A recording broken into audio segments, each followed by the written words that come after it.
गुरुर्ब्रह्मा गुरुर्विष्णु गुरुर्देवो महेश्वरा गुरु साक्षात् परम ब्रह्म तस्मै श्री गुरुवे नमः। ओम श्री गुरुदेवाय नमः।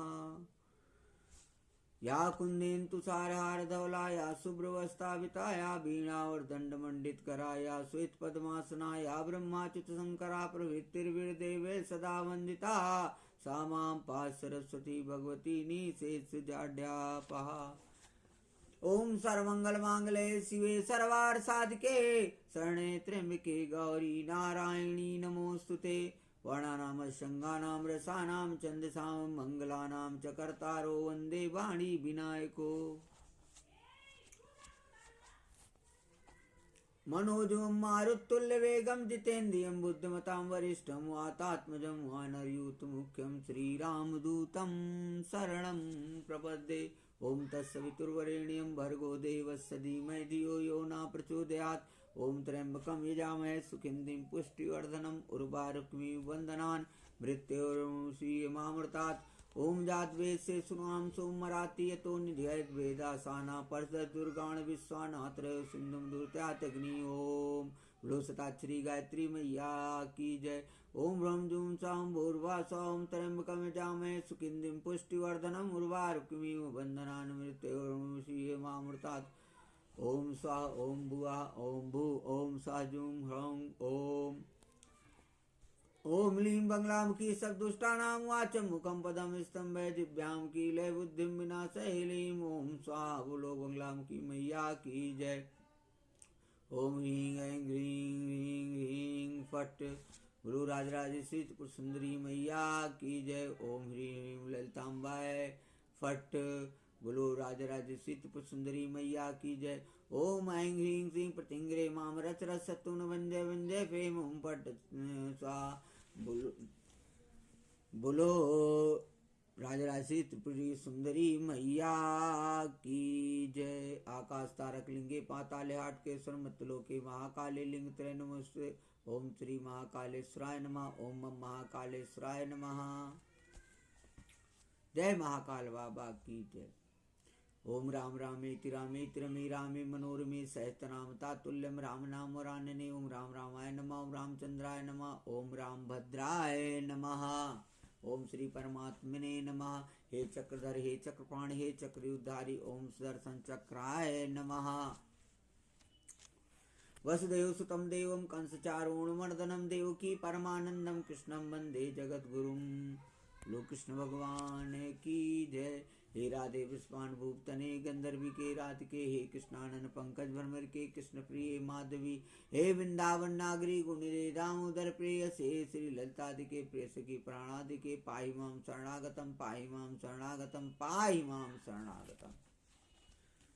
सर्वप्रथम आत्मनाय अनंत विभूषित ब्रह्मलीन परमहंस अत्रि मुनि महाराज जी के चरणों में कोटि कोटि नमन है। उपरांत आत्मनाय अनंत विभूषित ब्रह्मलीन सनातन धर्म सम्राट स्वामी कृपात्री जी महाराज जी के चरणों में कोटि कोटि नमन है।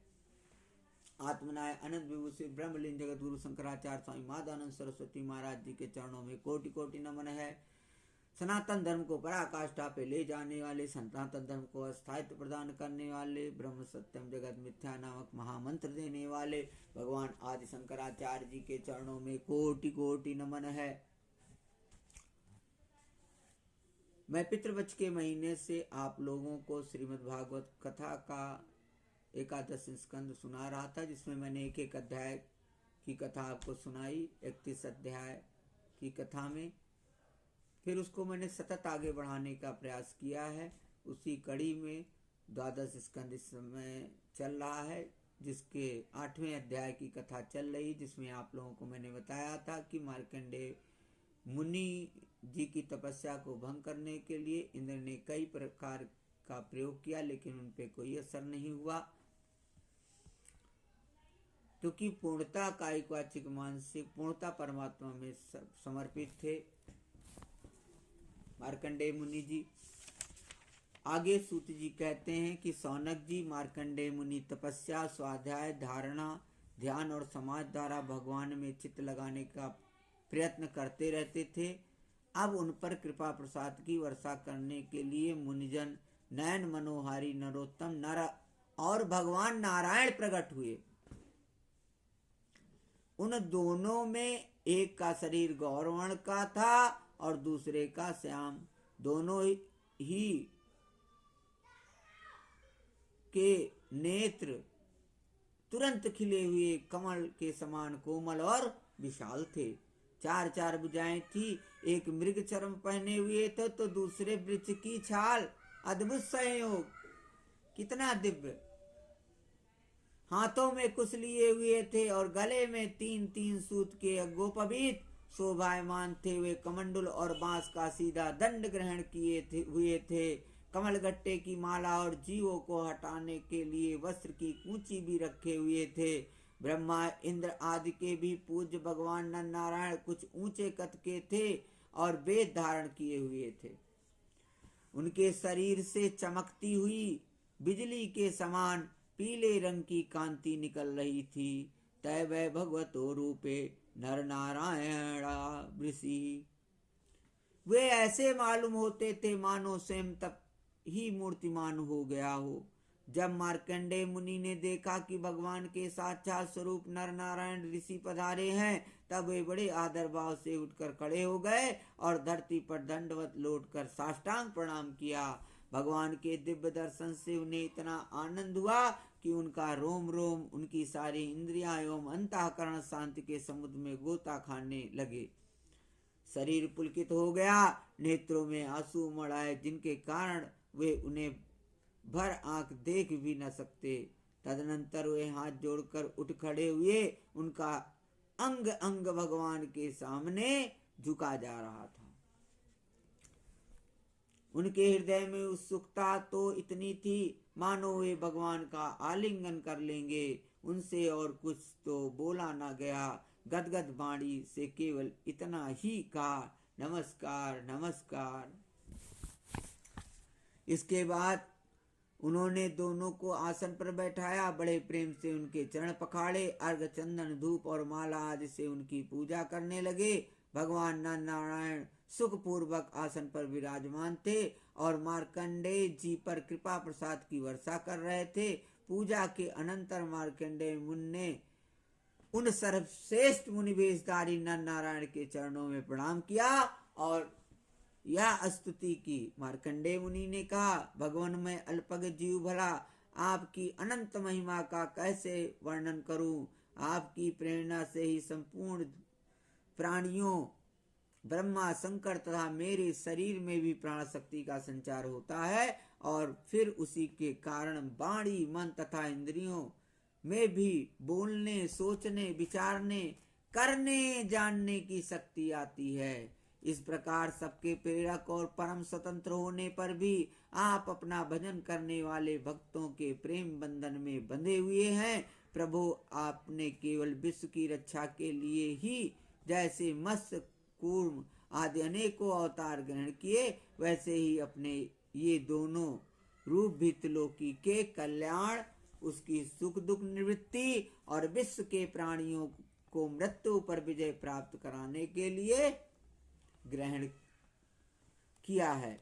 आप रक्षा तो करते ही हैं, मकड़ी के समान अपने से ही इस विश्व को प्रकट करते हैं और फिर स्वयं अपने में ही लीन भी कर लेते हैं। आप चराचर का पालन और नियमन करने वाले हैं। मैं आपके चरण कमलों में प्रणाम करता हूँ। जो आपके चरण कमलों की शरण ग्रहण कर लेते हैं, उन्हें कर्म, गुण और काल जनित क्लेश स्पर्श भी नहीं कर सकते। वेद के मर्मज्ञ ऋषि मुनि आपकी प्राप्ति के लिए निरंतर आपका स्तोत्र, वंदन, पूजन और ध्यान किया करते हैं। प्रभु, जीव के चारों ओर भय ही भय का बोलबाला है। औरों की तो बात ही क्या, आपके काल रूप से स्वयं ब्रह्मा भी अत्यंत भयभीत रहते हैं, क्योंकि उनकी आयु भी सीमित केवल 2 परार्थ की है। बोलो भक्त और भगवान की जय। आइए, पूरे श्रीमद्भागवत महापुराण में हर संकीर्तन को सर्वश्रेष्ठ बताया गया। आइए थोड़ी देर हर संकीर्तन हम लोग करते हैं। मैंने सारे सहारे छोड़ दिए, बस तेरा सहारा काफी है। मैंने सारे सहारे छोड़ दिए, बस तेरा सहारा काफी है। मुझे चाह नहीं दुनिया भर की, बस तेरा नजारा काफी है। तेरी चाहत में जग छूट गया, पर तू क्यों मुझसे रूठ गया। मैं डूब रहा भव सागर में, बस आना तुम्हारा काफी है। मैं डूब रहा भव सागर में, बस आना तुम्हारा काफी है। मैंने सारे सहारे छोड़ दिए, बस तेरा सहारा काफी है। मैंने जब से तुम्हारा नाम लिया, इस जग ने बहुत इल्जाम दिया। जब तूने मुझे यूं थाम लिया, बस मेरा गुजारा काफी है। मैंने तेरे लिए ही जोग लिया, और छोड़ जगत का भोग दिया। रो रो के बुलाना काम मेरा, बस आना तुम्हारा बाकी है। मैंने सारे सहारे छोड़ दिए, बस तेरा सहारा काफी है। हे चक्रधर, हे चक्रपाणि, हे चक्री उद्धारी, ओम सुदर्शन चक्राय नमः।